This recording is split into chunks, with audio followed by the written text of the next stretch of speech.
everybody, welcome to episode 29 of the Famous Pipe Smoker Friday show. And on this episode, we remember Hollywood star Fred MacMurray on his birthday. Fred MacMurray was likely the most underrated actor of his generation. True, his earliest work is mostly dismissed as pedestrian, but no other actor working in the 1940s and 50s was able to score so supremely whenever cast against type. Frederick Martin MacMurray was born in Kankakee, Illinois, to Maletta Martin and Frederick MacMurray.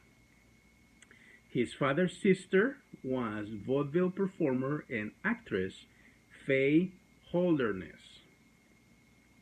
When Fred was 5 years old, the family moved to Beaver Dam in Wisconsin.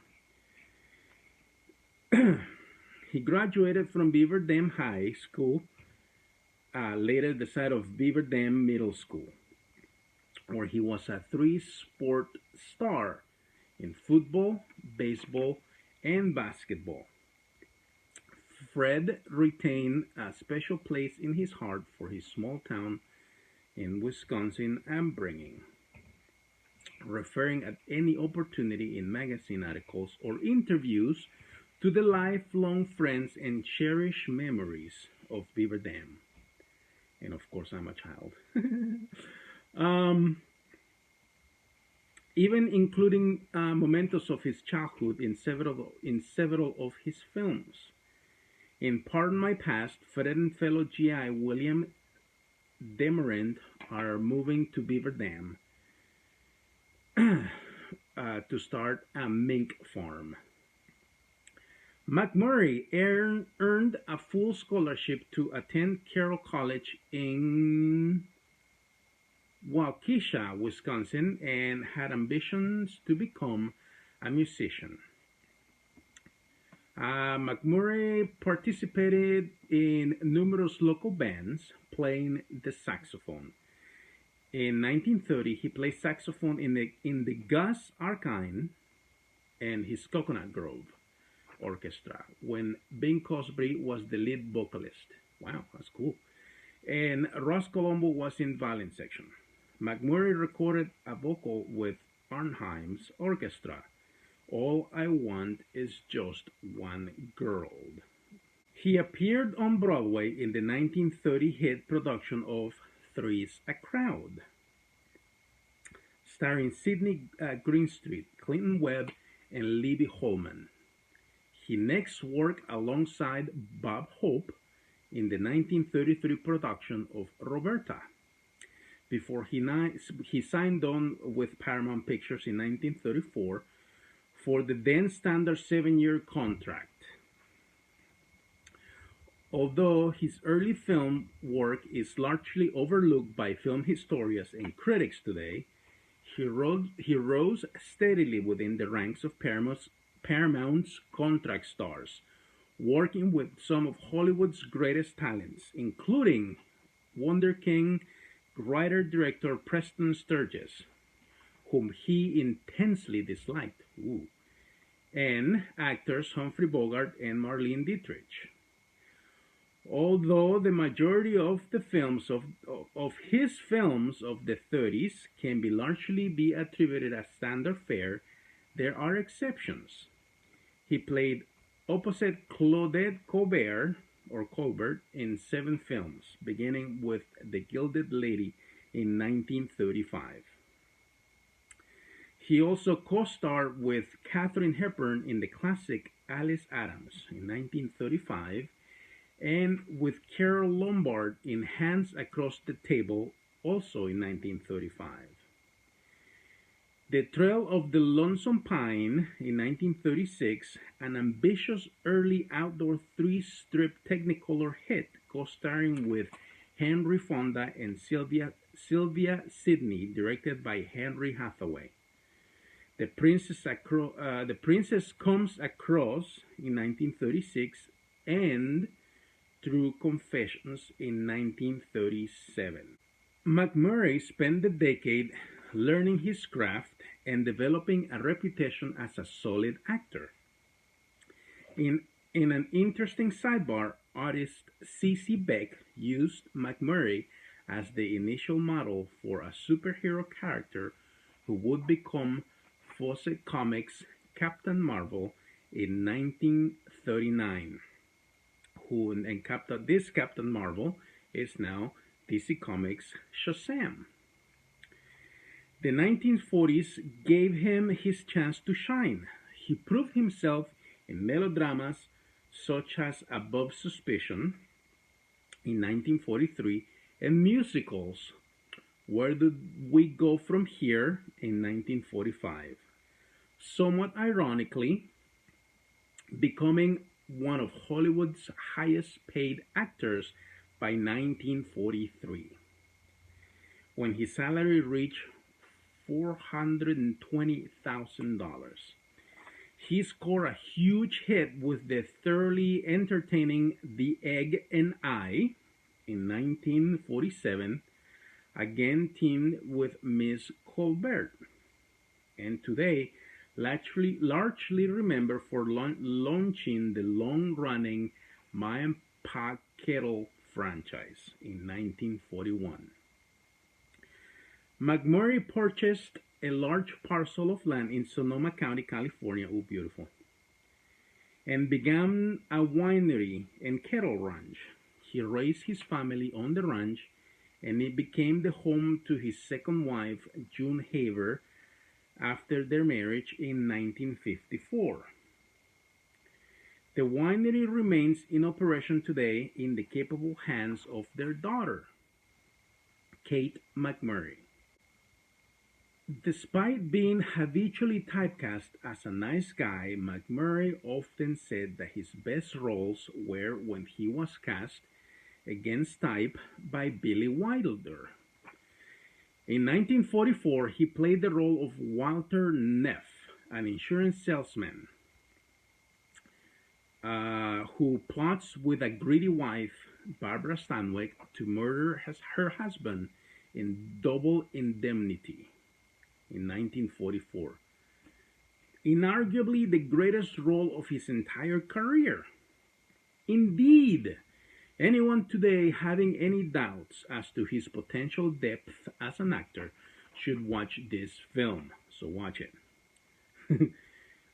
He did another stellar turn in the not-so-nice category, playing the cynical, spineless Lieutenant Thomas Kiefer in the 1954 production of The CAINE Mutiny in 1954. Directed by Edward Dmytryk. He gave another superb dramatic performance, cast against type as a hard-boiled crooked cop in Pushover in 1954. Despite these and other successes, his career waned considerably in the late 1950s, and he finished out the decade working in a handful of nondescript westerns. MacMurray's career got its second wind beginning in 1959 when he was cast as the dog-hating father figure, well, which you can really blame him because he was a retired mailman, in the first Walt Disney live-action comedy, The Shaggy Dog, in 1959. The film was an enormous hit, and Uncle Walt greenlighted several projects around his middle-aged star. Billy Wilder came calling again, and he did a masterful turn in the role of Jeff Sheldrake, a two-time incorporated executive in Wilder's Oscar-winning comedy drama The Apartment in 1960. The film co-starred Shirley MacLaine and Jack Lemmon, arguably his second greatest role and the last one to really challenge him as an actor.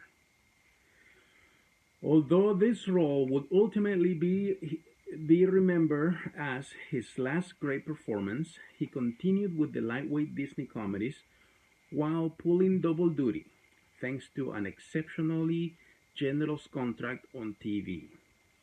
MacMurray was cast in 1961 as Professor Ned Brainerd in Disney's The Absent-Minded Professor in 1961, and in its superior sequel, Sunflower, which came out in 1963.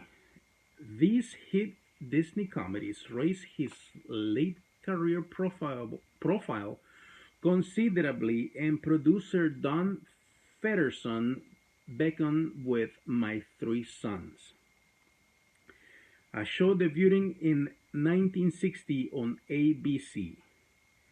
The gentle sitcom staple remained on the air for 12 seasons with 380 episodes. Concerned about his workload and time away from his ranch and family, Fred played hardball with his series contract. In addition to his generous salary, the Sun's contract was written so that all the scenes requiring his presence to be shot first, requiring him to work only 65 days per season. The contract was reportedly used as an example by Dean Martin when negotiating the wildly generous terms contained in his later variety show contract. Now, the requirement meant that the series actors had to work with standings and post wardrobe continuity issues. The series moved without a hitch to CBS in the fall of 1965 in color after ABC, then still an also-run network with its eyes peeled on the bottom line, refused to increase the budget required for color production.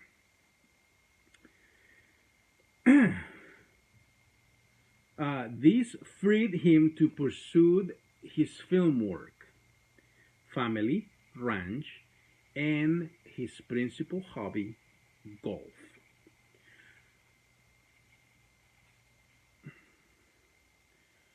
Politically very conservative, MacMurray was a staunch supporter of the Republican Party. He joined his old friend Bob Hope and James Stewart in campaigning for Richard Nixon in 1968. He was also widely known